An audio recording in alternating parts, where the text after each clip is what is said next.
Nous sommes dimanche, jour du Seigneur, mesdames et messieurs. Bonsoir et bienvenue dans le journal des cultes de ce jour. Voici le sommaire. À la mission évangélique des gagneurs d'âme, la louange et l'adoration ne sont pas de simples mots de chant, mais une véritable rencontre avec Dieu. Dans une atmosphère de foi, les fidèles unissent leur voix pour exalter le Seigneur, reconnaissant la puissance spirituelle qui se dégage dans la louange pour le Seigneur. Adoration, louange, prédication et prière ont meublé le culte de ce jour au temple de la mission Bethlémite internationale. Les fidèles de cette assemblée sont venus dans la moule du Seigneur pour être transformés. On en parle dans ce journal. Et puis, situé au carrefour de 3 continents, Israël n'est pas seulement un point de rencontre géographique.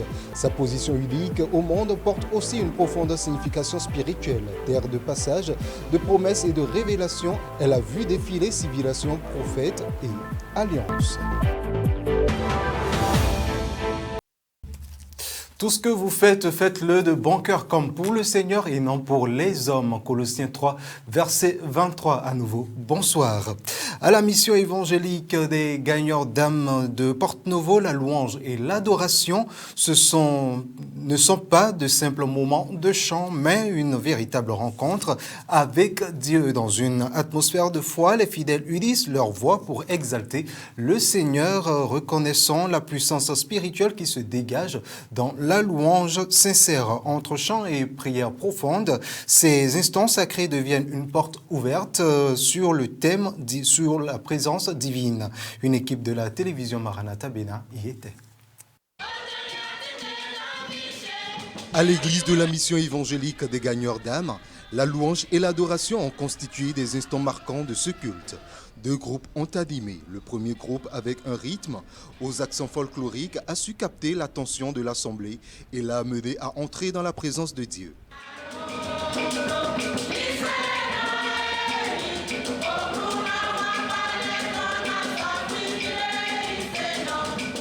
À sa suite, la continuité s'est faite avec le groupe musical.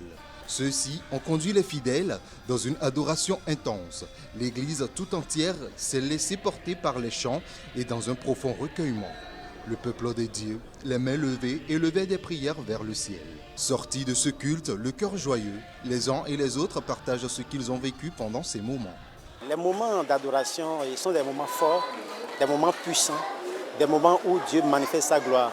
C'est des moments où on sent qu'il y a un transfert entre tout ce qui se passe dans le ciel vers la terre. On sent la présence de Dieu, la manifestation de l'Esprit Saint. Et c'est un moment où Dieu descend et opère beaucoup de miracles. Quand notre Père spirituel se présente devant l'autel, comme ça on sent déjà qu'il y a l'atmosphère qui change et l'Esprit de Dieu prend la place et vraiment l'adoration est conduite de façon à ce que nous serons plus présents en fait. Après ces instants d'adoration, le pasteur de l'église, qui en même temps est le président de l'Association des églises évangéliques du Bénin et le président de la Confédération béninoise des églises évangéliques, a tenu à rappeler l'importance de l'adoration dans la vie du croyant. L'on ne peut pas être chrétien sans connaître une vie d'adoration. Ce n'est pas la vie d'adoration que le vrai chrétien peut mener une vie chrétienne normale. Il doit être transformé par le Saint-Esprit. Et c'est grâce à l'adoration que le Saint-Esprit nous remplit pour faire de nous un homme nouveau, une femme nouvelle. L'adoration a une grande place dans le culte. Si cela n'y est pas, la vie chrétienne normale, vraiment, l'on ne peut pas la vivre. Une diversité d'expressions musicales qui, au-delà des rythmes et des mélodies, traduisait un même désir. Vivre la présence de Dieu dans la louange et l'adoration continuellement dans la vie chrétienne. À la mission et Bethléemite internationale, la foule s'est rassemblée et déterminée à rencontrer Dieu. Adoration, louange, prédication et prière ont rythmé le culte du jour dans une ambiance de profonde dévotion. Les fidèles, le cœur disposé, sont venus se laisser façonner par l'enseignement du Seigneur Jésus-Christ afin d'être transformés. Plongeons dans ce reportage ou dans ce temps d'édification à travers ce reportage avec Sinatou Aouyo Adjovi et à la mission Bethléemite internationale, les fidèles sont venus à un rendez-vous divin du donner et du recevoir. Par l'adoration et la louange, ils ont fait monter avec révérence à Dieu leurs éloges.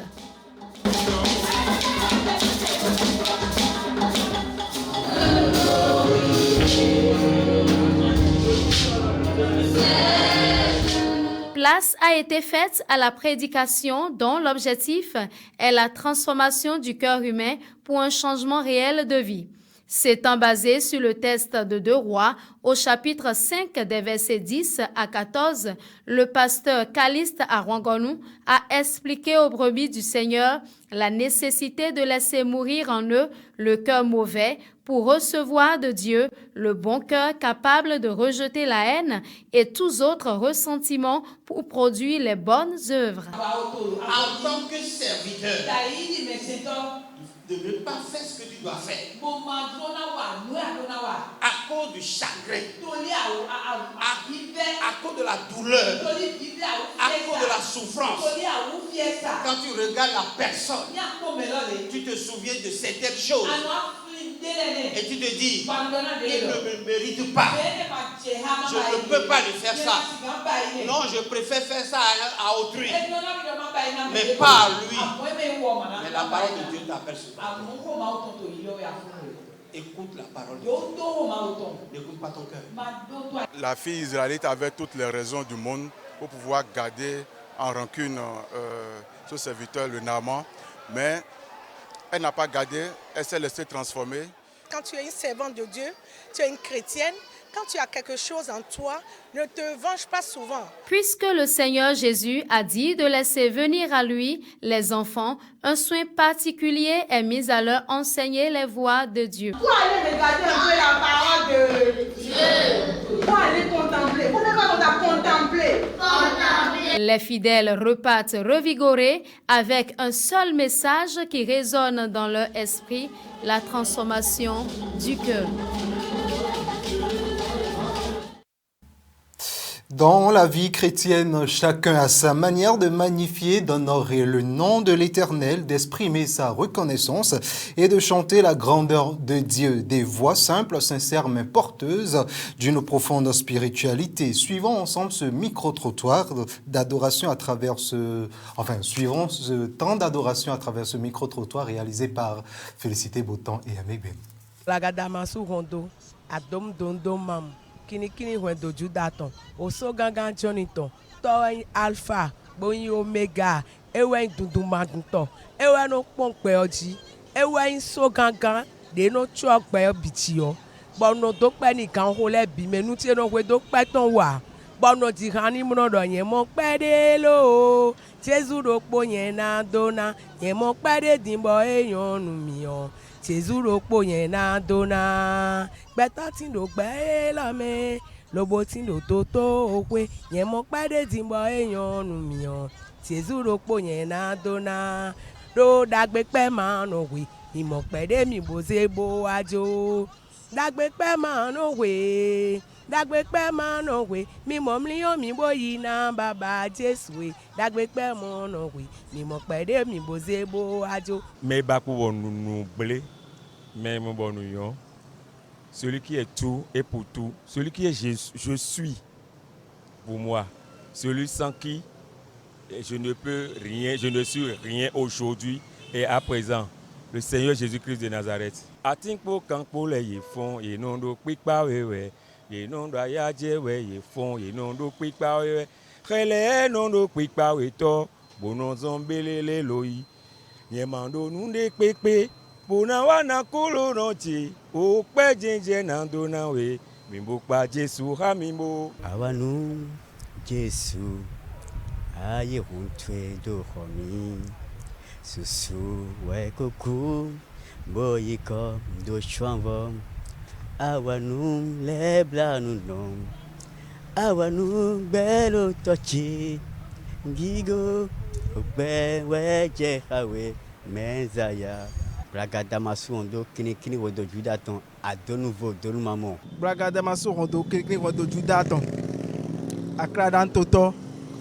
Nous bikweto e ugan le bikwibo nous bikwibo on e wedo ke o mi debe ati baba mando e o mi le no ho podopo sumeti baba mando e o mi le no ho podopo o menu e na che enemi o Jesu e na che enemi o menu e na che enemi o Jesu e na che enemi Bodo mile na doya, bigbo ma wile, ati baba ma doye, o mile no pa, bodo po.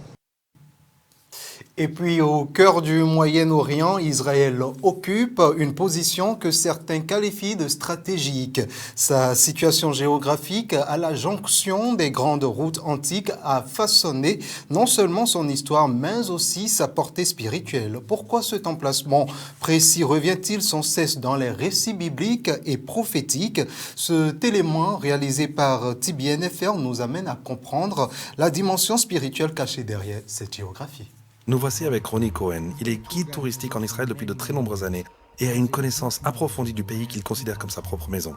Donc, schématiquement, disons que quelqu'un prend l'avion, il arrive en Israël, il monte dans un autocar et il s'attend à avoir tout autour de lui des dunes de sable et des Arabes à dos de chameau. Oui, on me l'a déjà raconté. Voilà, je pense que la meilleure façon de présenter le pays est de décrire physiquement à quoi il ressemble.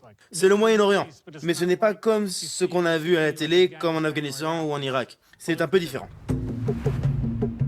Tout d'abord, nous ne sommes pas dans un continent appelé le Moyen-Orient, nous sommes en Asie. Plus exactement, en Asie occidentale, sur la côte méditerranéenne. Nous sommes un petit pays de la taille du New Jersey. La largeur d'Israël n'est que de 112 km, vous pouvez la traverser en 90 minutes, sa longueur est d'environ 370 km. Nous sommes délimités au nord par le Liban, au nord-est par la Syrie, qui se trouve juste derrière moi. La Jordanie est notre plus longue frontière, elle s'étend au sud jusqu'à la mer Rouge, entre nous et l'Égypte. La mer Rouge, d'ailleurs, est un débouché vers l'Extrême-Orient. C'est un port qui a été inauguré par le roi Salomon il y a 3000 ans. Nous relions 3 continents. C'est un pont terrestre. Nous sommes un pont terrestre, c'est le berceau de la civilisation. Grâce à sa longueur de 193 km, notre littoral est devenu une route commerciale très importante. À un moment donné, il y a environ 2000 ans, les Romains vont lui donner un surnom. On peut lire ça dans Matthieu qui mentionne la voie de la mer, la Via Maris. Tous les conquérants venant dans ce pays ont su que la maîtrise de cette voie menait au contrôle du commerce. Et celui qui contrôle le commerce contrôle l'argent. Et celui qui contrôle l'argent a le pouvoir. C'est le bien immobilier le plus disputé au monde. Israël se trouve dans un contexte géographique tellement unique.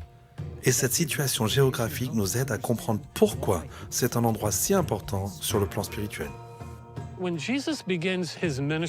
Lorsque Jésus commence son ministère, pourquoi se rend-il donc dans ce petit village de pêcheurs sur les rives de la mer de Galilée pour en faire sa base de manœuvre pendant près de 3 ans?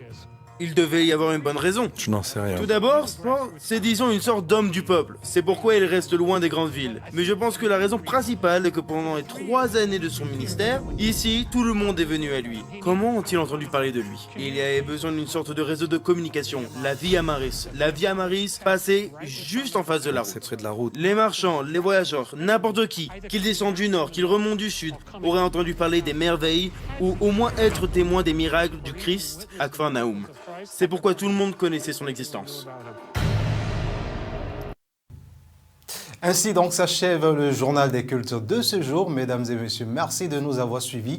N'oubliez pas de nous rejoindre toujours sur nos canaux digitaux YouTube, Facebook, TikTok, Instagram. Bonne fin de week-end à vous et très bon début de semaine à chacun et à tous sous la protection divine. Bonsoir chez vous.